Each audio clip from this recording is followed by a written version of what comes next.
बारिश में नई बहू की पहली रसोई में आए बिन बुलाए मेहमान। माँ, भैया तो हल्दी लगने के बाद बिल्कुल कढ़ी में डाले हुए पकौड़े जैसे लग रहे हैं, क्यों है ना बुआ? अच्छा जी, मैं कड़ी का पकौड़ा लग रहा हूँ। रुक जा बेटा, तेरी शादी होने दे, फिर देखता हूँ कि तू अपनी हल्दी की रस्म में कैसी लगती है। अरे अरे बस भी करो, इन दोनों को तो बस लड़ने का मौका चाहिए। रहने दो संगीता भाभी, यही तो दिन होते हैं लड़ने के। कल को जब हमारी रानी अपने ससुराल चली जाएगी तो फिर यही सब याद करोगी। संगीता के सबसे बड़े बेटे वैभव की हल्दी की रस्म चल रही होती है। हर घर की तरह इस घर में भी खुशियों का माहौल होता है। औरतें ढोल पर नाच गा रही होती हैं, बच्चे इधर से उधर भाग रहे होते हैं। तभी पड़ोस में रहने वाली निर्मला आती है। हल्दी का रंग चढ़ते ही हमारा वैभव कितना सुंदर लग रहा है। वैसे संगीता, खुश तो बहुत होगी तुम, अब तुम्हारी बहू जो आने वाली है। अब तो तुम राज करोगी और सारा काम मुझसे करवाओगी। निर्मला बहन, ये सब पुराने समय में चलता था, लेकिन आज के जमाने में सास बहू माँ बेटी बनकर रहती हैं, तभी घर चलता है। मैं तो अपनी बहू से बहुत प्यार करूंगी, क्यों लता दीदी? सही कह रही हूँ ना मैं? आप भी बस देखते रहना। मैं तो कभी फुर्सत से देखूंगी, शादी के अगले दिन ही मैं तो अपने घर के लिए निकल जाऊंगी। तुम्हें तो पता है मेरी बहू पेट से है और ऐसी हालत में उसे छोड़ कर आई हूँ। और ये सब बातें छोड़ो और ढोल ताशों पर नाचना शुरू करो। मैं तो चली कमर मटकाने। गांव की सभी औरतों के साथ मिलकर निर्मला, संगीता और लता भी ढोल पर ठुमके लगाने लगती हैं। तो वहीं सभी बच्चे तालियां बजाते हुए सीटी मारते हैं। इसी तरह हल्दी की रस्म गुजरती है और आज 2 दिन के बाद वैभव के पास ही के गाँव में रहने वाली एक नेहा नाम की लड़की से शादी हो जाती है। और शादी करके नेहा अपने 3 से 4 कमरे वाले बड़े से मिट्टी के ससुराल में आती है। मैं तो पहले से जानती थी अंगूठी ढूंढने की रस्म में भाभी जीतेंगी। अरे इसीलिए तो मैं भी बहू की तरफ से था। वैसे अब रस्में तो सारी हो गई हैं और रात भी होने को आ गई है। सभी चलकर सोते हैं, मुझे तो बहुत थकान हो रही है। रानी, एक काम कर, अपनी भाभी को अपने कमरे में ले जा और कपड़े बदलवा कर इसे अच्छे से आराम करने देना। क्या नेहा रानी के कमरे में सोएंगी? मेरा मतलब। अरे तेरा मतलब हम सब समझ रहे हैं, लेकिन बेटा हमारे यहाँ एक रस्म है। पास वाली काली पहाड़ी पर हमारी कुलदेवी माता का मंदिर है और हमारी ये मान्यता है कि कोई भी नया नवेला जोड़ा अपनी खुशियों से पहले जाकर जब कुलदेवी माता के चरणों में फूल चढ़ाकर उनसे आशीर्वाद लेता है तो उसका सारा जीवन हंसी खुशी गुजरता है। जब तक तुम दर्शन करके नहीं आ जाते तब तक तुम्हें ऐसे ही रहना होगा। अरे जरा वैभव का चेहरा तो देखो कैसे उतर सा गया है। अरे सिर्फ 1-2 दिन की बात है, मेहमानों के जाते ही तुम लोग दर्शन के लिए चले जाना। वैभव का चेहरा शर्म के मारे लाल हो जाता है। तो वहीं नेहा भी घूंघट में हंसने लगती है। इसी तरह शादी का दिन गुजरता है और अगले दिन लता, तो फिर उसके अगले दिन बचे खुचे थोड़े बहुत मेहमान भी अपने अपने घर चले जाते हैं। चलो आज तो सारे मेहमान भी चले गए। काम करना, कल तुम दोनों जाकर माता रानी के दर्शन करना। भैया, भाभी की शादी को 3 दिन हो चुके हैं और अभी तक भाभी की पहली रसोई की रस्म नहीं हुई है। मुझे तो भाभी के हाथ की खीर खानी है। अरे एक बार दोनों दर्शन करके आ जाए, फिर आराम से करेंगे पहली रसोई की रस्म। इतनी भी क्या जल्दी है? संगीता की बात सुनकर वैभव मन ही मन काफी खुश होता है। तो वहीं इस शाम बाहर हल्की हल्की बारिश हो रही होती है। नेहा आंगन में खड़ी होकर बारिश देख रही होती है कि तभी वैभव आता है और नेहा का हाथ पकड़ लेता है, जिसे देखकर नेहा शर्माते हुए। अरे आप क्या कर रहे हैं? माँ जी ने दर्शन से पहले दूर रहने को कहा है ना। हटिए, कोई देख लेगा। मुझे तो बस कल का इंतजार है। कल के बाद हमारे बीच की दूरियां हमेशा हमेशा के लिए खत्म हो जाएंगी। वैभव की ऐसी बातें सुनकर नेहा काफी शर्मा जाती है। इसी तरह समय गुजरता है और अगले दिन नेहा और वैभव कुलदेवी के दर्शन के लिए जा ही रहे होते हैं कि तभी अचानक वैभव के मामा मामी अपने परिवार वालों के साथ एकदम से उनके घर पर उन्हें धप्पा कर देते हैं। अरे भैया भाभी, आप लोग यहाँ ऐसे अचानक? अरे भाई क्यों, चौंका दिया ना? देखा नहीं था, कहा था मैंने कि मेरी बहन मुझे देखकर चौंक जाएगी। अरे बहना, अपने भांजे की शादी में ना आ सका इसलिए तो अब आया हूँ। मैं भी क्या करता, कोई टिकट ही नहीं मिल रही थी। शहर से गांव तक की सारी ट्रेनें फुल थी, इसीलिए अब जैसे ही टिकट मिली तो फौरन चला आया। और तुम नाराज मत हो ना, अब हफ्ता 2 हफ्ता रुक कर ही जाऊंगा। अभी वहीं दरवाजे पर खड़ी रखोगी या अंदर भी बुलाओगी? हाँ भाभी, क्यों नहीं, आपका ही घर है। आइए रानी बेटा, जाओ सबके लिए चाय नाश्ता लेकर आओ। घर आए सभी मेहमान अब बैठ जाते हैं। तो वहीं रानी रसोई से सबके लिए चाय नाश्ता बनाकर लेकर आती है। क्या बात है संगीता, तुम्हारी बहू तो बड़ी सुंदर है। अब सुंदरता के साथ घर के काम काज और खाना बनाना भी कर लेती है नहीं? मामी, भाभी को तो आए हुए सिर्फ 2-3 दिन ही हुए हैं, अभी तो उनकी पहली रसोई की रस्म भी नहीं हुई है। अरे हमारे यहाँ तो शादी के 2 दिन बाद ही पहली रसोई की रस्म कर देते और तुमने बहू की अभी तक नहीं की। नेहा बहू एक काम करो, आज तुम पहली रसोई की रस्म करो, इसी बहाने हम भी तुम्हारे हाथ का खाना खा लेंगे। वैसे नेहा तुम अपनी पहली रसोई की रस्म में क्या बनाओगी? जो भी बनाना बच्चों के हिसाब से थोड़ा फीका बनाना, वो क्या है ना, वो जरा चटपटक नहीं खाते हैं। यामिनी अभी बोल ही रही थी कि तभी बाहर का मौसम बदलता है और तेज बारिश शुरू हो जाती है, जिसे देखकर अरे बहू, पहली रसोई का खाना तो बाद में बना लेना, एक काम करो पहले पहली रसोई के पकौड़े बना कर ले आओ। कितना सुहाना मौसम हो रहा है, ऐसी बारिश में तो सबसे पहले पकौड़े खाने का दिल कर रहा है। वैसे मैं तो आलू और प्याज के मिक्स पकौड़े खाऊंगा। और बहू मुझे तो चटपटे मिर्च और प्याज के पकौड़े पसंद है, तो मेरे लिए वो बना देना। मैं तो आलू की पकौड़ी खाऊंगी, वो भी पुदीने की चटनी के साथ। और भाभी मैं तो दही वाली चटनी के साथ पकौड़े खाती हूँ। पकौड़े आप कोई से भी बनाओ, लेकिन दही वाली चटनी जरूर बनाना। और हम तो पनीर के पकौड़े खाएंगे और आलू वाले भी। सभी की इतनी अलग अलग पकौड़ों की फरमाइशें सुनकर बेचारी नेहा तो ऊपर से नीचे तक हिल जाती है, लेकिन वो भी क्या ही कर सकती थी। इसके बाद अब नेहा रसोई में आती है और चूल्हा जलाकर सबसे पहले कढ़ाई में तेल डालकर उसे गर्म करने के लिए रख देती है। फिर एक बड़े से बर्तन में बेसन का घोल बनाकर साथ में प्याज, मिर्ची, धनिया, आलू सब काट कर गर्मा गर्म पकौड़े तलती है।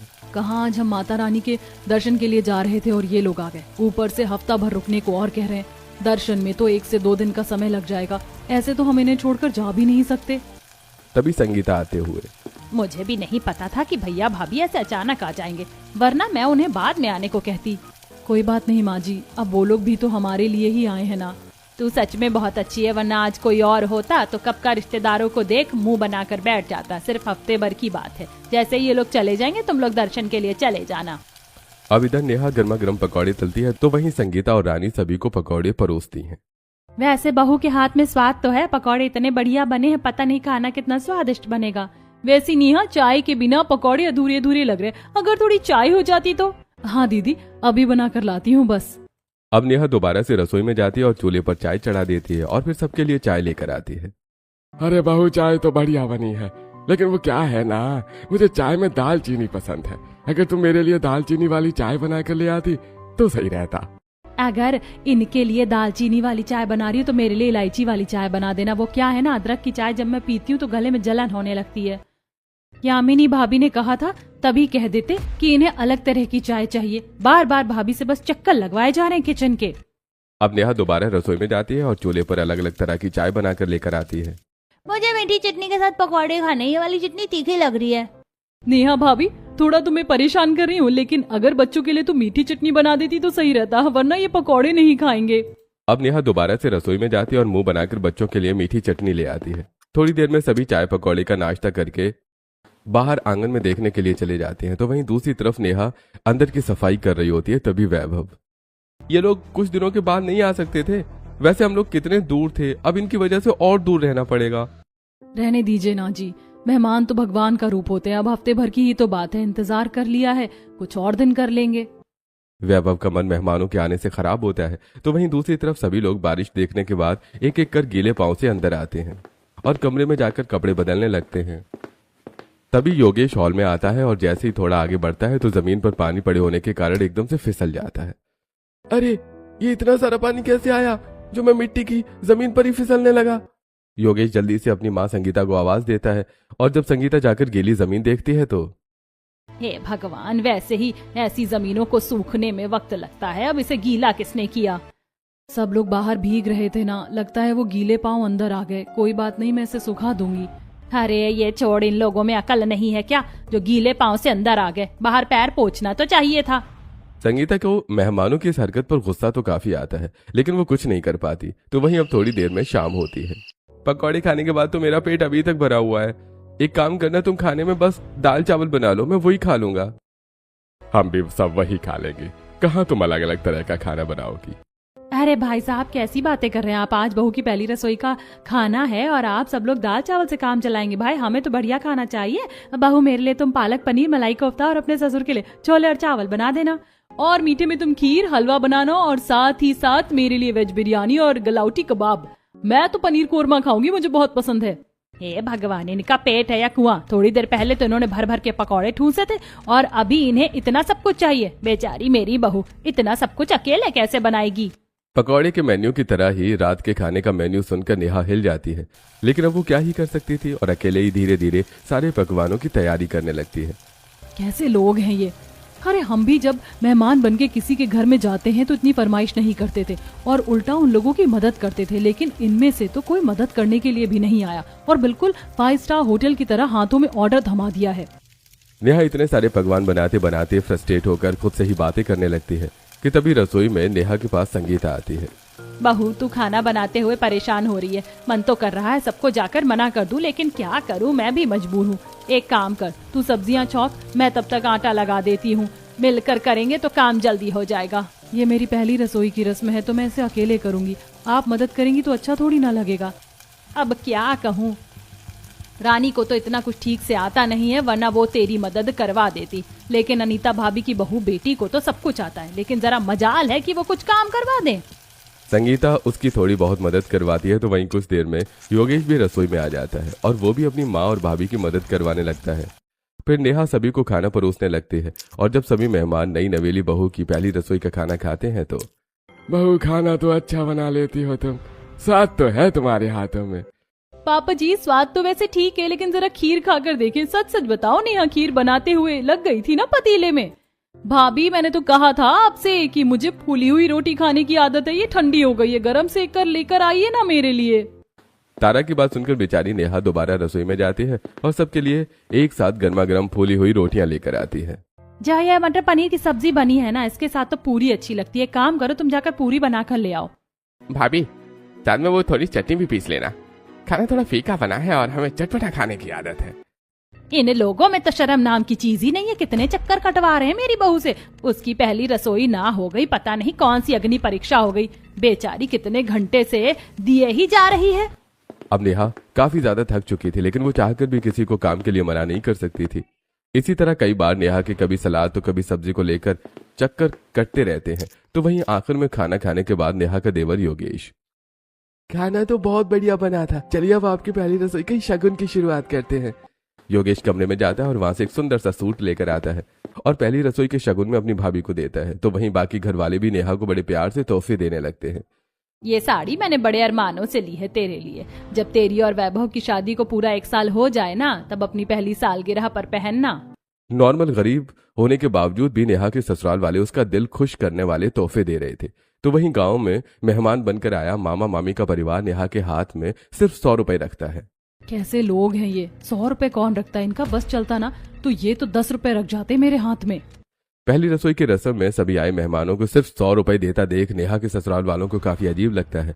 तो वहीं अब खाना खाने के बाद सबके सोने की बारी आती है। चलो भाई अब बहुत हो गई बातें, सोने चलते हैं। संगीता मेरा तो तू अंदर कमरे में बिस्तर लगा दे, मैं तो बिस्तर पर ही सोऊंगी, जमीन पर सोया नहीं जाता मुझसे। और बच्चों को भी अलग कमरा देना, वो क्या है ना इन्हें अकेले सोने की आदत है। मेहमानों को कमरा देने के चक्कर में घर वालों के लिए कमरा नहीं बचता और आखिर में उन्हें हॉल में ही सोना पड़ता है।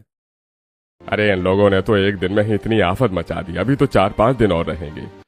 अरे मुझे तो बहू की फिक्र हो रही है, बेचारी आज पूरा दिन रसोई में रही है। इसी तरह रात गुजरती और अगले दिन होते ही फिर से नेहा की ड्यूटी शुरू हो जाती है। कोई इस बारिश के मौसम में उससे गर्मा गर्म पकौड़े बनवाता तो कोई आलू के पराठे। तो वहीं सब बारिश में भीगने के बाद गीले कपड़ों का भंडार नेहा के लिए खड़ा कर देते थे।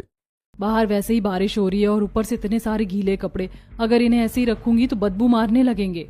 नेहा बारिश के रुकने का इंतजार करती है और अब उन कपड़ों के ढेर को धोकर पूरे घर में कपड़े फैला देती है और इसी तरह ही दिन गुजरने लगते हैं। नेहा ज्यादा परेशान मत हो, बस एक दिन की और बात है, कल तो ये लोग चले जाएंगे। ससुराल वाले बड़ी बेसब्री से मेहमानों के जाने का इंतजार कर रहे थे। तो वहीं अगले दिन होते ही जैसे ही मामा मामी का परिवार जाने लगता है कि तभी सामने से फूफा जी और उनका परिवार आ जाता है। ये क्या, ये मेहमान तो गए, दूसरे मेहमान आ गए। लगता है ये पूरा महीना ही मेहमानों के साथ गुजरने वाला है। अरे बहना तू यहाँ पहले बता देती तो हम लोग पहले आ जाते। लगता है अब तुम लोग यहाँ से जा रहे हो। हफ्ता 5 दिन के लिए आए थे, अब जा रहे हैं, शहर में काम भी तो है। अरे आप लोग जा रहे हो, अच्छा थोड़ी ना लगता है। अरे 1-2 दिन रुक जाओ हमारे साथ, फिर साथ ही चलेंगे शहर। मौसी जी के परिवार की वजह से अब मामा जी का परिवार भी 1-2 दिन और रुकने की सोच लेता है। तो वही नेहा सभी मेहमानों के लिए चाय नाश्ता लेकर आती है। वैसे नेहा भाभी ये ब्रेड पकौड़ी तो काफी अच्छे बने हैं और चटनी भी बढ़िया है, इसकी रेसिपी देना मुझे। ये तो कुछ भी नहीं है, बहू खाना भी काफी बढ़िया बना लेती है। इसकी पहली रसोई का खाना खाया है हमने, बहुत मजा आया था। ये क्या संगीता, तुमने हमारे बिना ही बहू की पहली रसोई की रस्म कर दी? अरे वो तो शहर में इतनी गर्मी थी कि घर से बाहर निकलने का ही मौका नहीं मिल रहा था। अब जैसे मौसम ठंडा हुआ तो सोचा आकर मिल ले। हमें नहीं पता हमारे सामने बहू की फिर से पहली रसोई की रस्म होगी और बहू बढ़िया से बढ़िया पकवान बनाएगी। अरे मेरे लिए तो तुम मलाई चाप और पुलाव बनाना और साथ में नान। मूंग दाल का हलवा बहुत पसंद है तो मैं वही खाऊंगा। और मैं तो मटर पनीर और पूरी खाऊंगा। हम बड़ों के लिए तो तू छोले चावल, शाही पनीर, मटन कोरमा और साथ में खीर भी बना लेना। इतने सारे पकवानों के नाम सुनकर संगीता को अपनी बहू की फिक्र सताने लगती है। तो वहीं नेहा बेचारी रसोई में जाकर पकवानों की तैयारी करने लगती है, जिसे देखकर संगीता भी उसकी मदद करने के लिए आती है। रहने दीजिए माँ जी, मैं कर लूंगी, वरना फिर ये सब बोलने लगेंगे कि पहली रसोई की रस्म बहू अकेले ही करती है। आप जाकर उनके साथ बैठिए। वैसे तो ये मेहमान लोग आते नहीं हैं और अब आ रहे हैं तो बिल्कुल लाइन से आ रहे हैं। क्या करूं, कुछ समझ नहीं आ रहा। नेहा की ऐसी हालत संगीता से भी देखी नहीं जा रही थी, लेकिन वो चाहकर भी कुछ नहीं कर सकती थी। थोड़ी देर में नेहा सारा खाना बनाकर सबके सामने परोस देती है। बहू, खाना तो तुमने A1 बनाया है। सच में सही कहते हैं लोग कि गांव की औरतों के हाथों में जो स्वाद है ना, वो शहर की औरतों के हाथों में नहीं है। सब कुछ एक से बढ़कर एक बना है। हाँ भाभी, सब कुछ काफी बढ़िया बना है। मैं तो आपसे इन सब की रेसिपी पूछ कर जाऊंगी। शहर जाकर मैं अभी ट्राई करूंगी। भाभी, खाना एकदम बढ़िया बना है, मजा आ गया खाकर। सभी को अपने खाने की इतनी तारीफ करते देखकर नेहा इस बार काफी खुश होती है। तो वहीं इसी तरह शाम हो जाती है और सभी आंगन में बैठकर गर्मा गर्म चाय और प्याज के पकौड़े खा रहे होते हैं। सच में जो सुकून गांव में है ना, वो शहर में नहीं है। हम तो गर्मी की वजह से आ नहीं पा रहे थे, अब तो दिल ही नहीं कर रहा है वापस शहर जाने का। मन तो मेरा भी नहीं है, पर क्या करें, काम भी तो जरूरी है।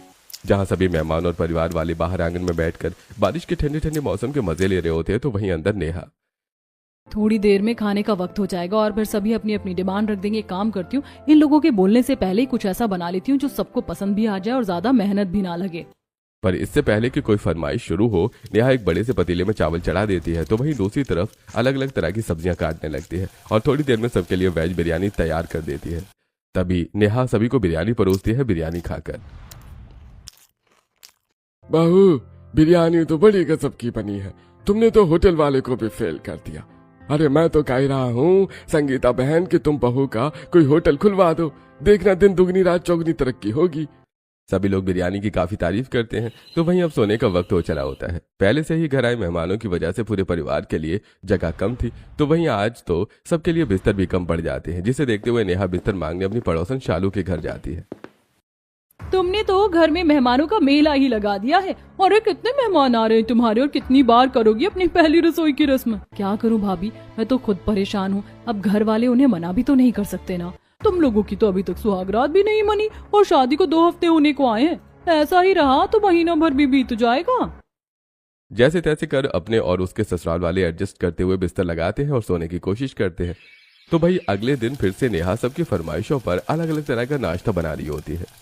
पता नहीं ये मेहमान कब जाने का नाम लेंगे, बिल्कुल नाक की तरफ फन फैलाकर बैठे हैं सर पर।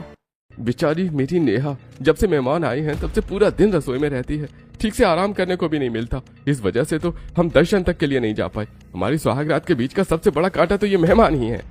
3 से 4 दिन और गुजर जाते हैं और आज आखिरकार सारे मेहमान जाने वाले होते हैं। चलो बच्चों को भी फुर्सत मिल जाएगी, कल ही इन्हें दर्शन के लिए रवाना कर दूंगी। कितना समय हो गया है। पूरे घर वाले काफी ज्यादा खुश होते हैं, लेकिन इससे पहले दोनों परिवार वाले वहां से जा पाते कि तभी भारी बारिश की वजह से सारे रास्ते में लैंडस्लाइड हो जाता है और अब 2 दिन के लिए सरकार रास्ता बंद कर देती है। अब हमें 2-3 दिन और रहना पड़ेगा। भगवान भी नहीं चाहता कि हम यहाँ से इतनी जल्दी जाएं। हे भगवान, तू किस बात का बदला ले रहा है हमसे? क्यों मुझे इतना परेशान कर दिया है? हर रोज सभी मेहमानों की फरमाइश पर बन रही अलग अलग तरह के पकवानों की वजह से राशन बिल्कुल खत्म होने को आ चुका था और आज वैभव दुकान पर जाता है। अरे क्या बात है भाई साहब, अभी तो महीना भी पूरा नहीं हुआ और दोबारा राशन लेने के लिए आ गए। वरना जितना राशन आप इस बार लेकर गए थे, मुझे तो लग रहा था कि 2 महीने से पहले नहीं आओगे। अब क्या करूं भाई साहब, घर में मेहमान इतने आ रखे हैं, हर वक्त कुछ न कुछ उनकी फरमाइशों का बनता ही रहता है, तो राशन तो खत्म हो गया ही। 2 बड़े बड़े थैले भरकर वैभव किचन के सामान के साथ धीरे धीरे घर की तरफ जा रहा होता है कि तभी मोटरसाइकिल पर तेज रफ्तार में एक लड़का आता है और वैभव के बगल से गुजरते हुए कीचड़ उड़ा देता है। हाँ, बस यही कमी रह गई थी। एक तो मैं वैसे ही परेशान हो गया हूँ, बेचारा वैभव इस हालत में सारा सामान लेकर घर पहुंचता है तो वहीं अपनी मिट्टी की रसोई में खाना बना रही नेहा से यामिनी कहती है, वैसे नेहा गांव में सुकून तो है लेकिन यहाँ गंदगी बहुत है। बाहर जरा सी 4 बूंदे क्या टपकी, हर तरफ कीचड़ मच गया और तुम्हारी ये मिट्टी की रसोई, जब देखो मिट्टी सी झड़ती रहती है। हमारे शहर की रसोई तो बहुत साफ होती है। हो रहा है दर्द तो खुद ही मरम्मत करवा दो ना हमारे घर की, बनवा दो पक्का मकान, लेकिन नहीं, इन्हें तो बस ठूसने से मतलब है। इसी तरह फिर से 2 दिन गुजर जाते हैं। रात का वक्त होता है, सभी परिवार वालों ने पेट भरकर खाना खाया ही होता है कि तभी तारा बोलती है, भाई इतना ठंडा मौसम हो रहा है कि मेरा तो दूध पीने का मन कर गया। भाभी हल्दी वाला दूध बना दो ना। आज तो मुझे भी काफी थकान हो रही है, बहू मेरे लिए भी हल्दी वाला दूध बना दे। बच्चों के लिए दूध बनाओगी ना तो उसमें थोड़ा काजू बादाम भी डाल देना, इन्हें काजू बादाम वाला दूध पसंद है। नेहा को पल भर भी बैठने की फुर्सत नहीं थी। वहीं रात में जब सब गहरी नींद में सो रहे होते हैं तो कमलेश और संगीता बात करते हैं, अरे तुम्हारे घर वालों ने तो बेचारी हमारी बहू को परेशान करके रख दिया है। हाँ, जैसे जब तुम्हारे साइड के घर वाले आते हैं तो वो तो बड़े आराम से रहते हैं, मैं भी देखती हूँ, आने दो तुम्हारी तरफ के रिश्तेदारों को। और आज आखिरकार दोनों ही परिवार वाले लैंडस्लाइड के ठीक होते ही वापस अपने अपने शहर चले जाते हैं, जिससे घर में काफी ज्यादा सुकून होता है। आखिरकार मेहमान चले गए, अब जाकर थोड़ी राहत मिली है। तुम लोग भी कल दर्शन के लिए चले जाना, काफी वक्त हो गया है। वैभव और नेहा काफी ज्यादा खुश होते हैं तो वहीं घर वाले भी। अब आखिरकार अगले दिन ही दोनों पति पत्नी जैसे दर्शन के लिए निकलने वाले होते हैं कि तभी घर पर कमलेश के कुछ दोस्त आ जाते हैं। अरे तुम तीनों भाई बड़े सालों के बाद आए हो, हाँ कहाँ थे इतने समय तक? अरे भाई क्या बताएं दोस्त, काम इतना होता है कि समय मिल नहीं पाता। तो यहाँ गांव में ही रह गया, लेकिन हम तो शहर चले गए ना। पर देख इतने सालों के बाद भी तुझसे मिलने के लिए आए हैं हम। अपने दोस्तों को देख कमलेश काफी ज्यादा खुश होता है और नेहा कमलेश के दोस्तों के लिए चाय पकौड़े बनाने लगती है। तभी कमलेश का दोस्त विशाल महफिल जमा लेता है। अरे भाई इस बारिश के मौसम में गर्मा गर्म चाय पकौड़े और साथ में हुक्का हो तो वाह, ऐसा लगता है कि जमीन पर ही स्वर्ग आ गया हो। अब कमलेश के दोस्त मुश्किल से 1-2 दिन रुक कर चले जाते हैं, लेकिन अब आखिर में एंट्री होती है कमलेश के छोटे भाई के परिवार वालों की, जिन्हें देखकर आस पड़ोस के लोग कहते हैं, इनके यहाँ तो सच में मेहमानों का मेला लग गया। जब से उनकी बहू आई तब से एक के बाद एक मेहमान आ ही जा रहे हैं। कमलेश के छोटे भाई रंजीत के परिवार में काफी ज्यादा लोग थे जो आए हुए थे, जिससे अब नेहा का काम पहले से काफी ज्यादा बढ़ जाता है। उनकी फरमाइशों का खाना बनाना, कपड़े धोना, साफ सफाई, इन चीजों से नेहा काफी ज्यादा तंग हो चुकी थी। अब बहुत हुआ, मुझे ही कुछ ना कुछ करना पड़ेगा, वरना जिंदगी भर तो इन मेहमानों की सेवा में ही वक्त गुजर जाएगा। अब 1 से 2 दिन गुजरते हैं और घर में आटा खत्म हो जाता है तो वहीं ज्यादा बारिश के कारण गांव में बिजली भी चली जाती है, जिससे चक्की की दुकान भी अब बंद होती है। आटा तो खत्म हो गया है, अब बिजली की वजह से चक्की की दुकान भी बंद है और मैं तो अब चक्की पर आटा पीसने से रही। कुछ ना कुछ तो सोचना पड़ेगा। एकदम से नेहा की दिमाग की बत्ती जलती और वो बाहर बैठे सभी मेहमानों के पास जाती है। नवीन भैया, मैंने सुना है कि शहर में आप जिम करते हैं। जिम करने वाले तो काफी ताकतवर होते हैं, लेकिन क्या वो हाथ वाली चक्की पर आटा पीस सकते हैं? वहाँ क्यों नहीं? अरे मैं तो 10 किलो आटा पीस दूं, इतनी ताकत है मेरी बाइसेप्स में। अरे वाह, ये तो बहुत बढ़िया है। वैसे जवान तो ये काम कर ही सकता है, लेकिन मुझे नहीं लगता कि बड़ों में इतनी ताकत होगी। अरे बहू कैसी बात कर रही हो, अपने बेटे से ज्यादा ताकत है मुझ में। यकीन नहीं होता तो आजमा के देख लो। रंजीत की बात सुनकर अब दोनों माँ बेटे को गेहूं की बोरी लाकर देती है, जिससे बारी बारी कर दोनों बाप बेटे पीस कर आटा निकालने लगते हैं। ये देखकर योगेश, भाभी ने दिमाग तो बढ़िया लगाया है, चलो अच्छा है, थोड़ी फुर्सत तो मिली हम लोगों को भी। कंपटीशन के चक्कर में थोड़ी देर में सारा आटा पिसकर तैयार हो जाता है। वहीं शाम में जब सभी औरतें बाहर बैठी होती हैं तो नेहा भी उनके साथ बाहर सब्जी लेकर बैठ जाती है और बातों में लगाकर नेहा अपनी चाची सास और भाभी से ढेर सारी सब्जियां भी साफ करवा देती है। वहीं खाने के साथ साथ घर के कामों में भी नेहा अब उन लोगों को बोलने लगी थी। भाभी, आप नहा कर आ गई? वैसे झाड़ू पोछा तो कर दिया है, बस कपड़े रह गए, मेरे साथ धुलवा दो। लेकिन मैं नहा चुकी हूँ, मेरी साड़ी गीली हो जाएगी। क्या हुआ, हमारे पास कौन सी साड़ियों की कमी है, बदल लेना। दोनों देवरानी भाभी मिलकर काम करवाओगी तो सही रहेगा। अब धीरे धीरे करके नेहा सबसे काम करवाने लगी थी। तो वहीं आज सुबह वैभव नवीन को अपने साथ खेतों में ले जाता है, जहाँ 4 कदम हल चलाती विनोद की सांस फूलने लगती है। भाई इतना तो जिम में वेट उठाने पर भी मेरी सांस नहीं फूलती जितनी इस काम में फूल रही है। ये काम खेती बाड़ी का तो तुम लोग ही देख सकते हो। निकल गई ना हवा। लोग जितना गांव की जिंदगी को आसान समझते हैं ना, उसमें उतनी मेहनत है। दूसरी तरफ आज नेहा सभी के साथ मिलकर खाना बनाती है। वैसे एक बात तो है, हमें ठीक से बात करने का भी मौका नहीं मिलता, लेकिन गांव में तो हर छोटे छोटे काम करते हुए सभी का साथ होता है।